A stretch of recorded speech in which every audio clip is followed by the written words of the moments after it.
ரொம்ப எனக்கு கஷ்டமா இருந்தது அவர் பேசும்போது. நான் என்னங்க பண்ணுவேன்?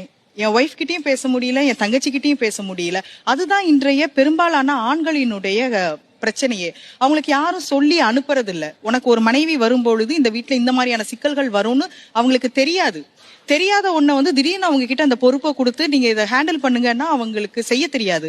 தன்னை நம்பி வந்த ஒரு பெண், தன்னோடு வளர்ந்த ஒரு பெண், இந்த 2 பேருக்கும் நடுவுல அவங்க பேலன்ஸ் பண்றதுன்னு சொல்றது ஈஸி. ஆனா பண்ண முடியாது அப்படிங்கிறது தான் பிராக்டிக்கல்.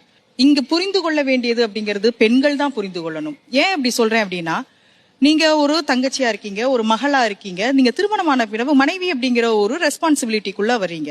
அதுக்கப்புறம் ஒரு குழந்தைக்கு அம்மா அப்படிங்கும்போது அம்மாங்கிற ஒரு ரெஸ்பான்சிபிலிட்டிக்குள்ள வர்றீங்க. ஒவ்வொரு ரெஸ்பான்சிபிலிட்டியா நீங்க எடுக்கும்போது உங்ககிட்ட ஒரு சேஞ்ச் வருது இல்ல. அது மாதிரி நாத்தனார்ங்கிறது ஒரு ரெஸ்பான்சிபிலிட்டின்னு அவங்களுக்கு புரியணும்.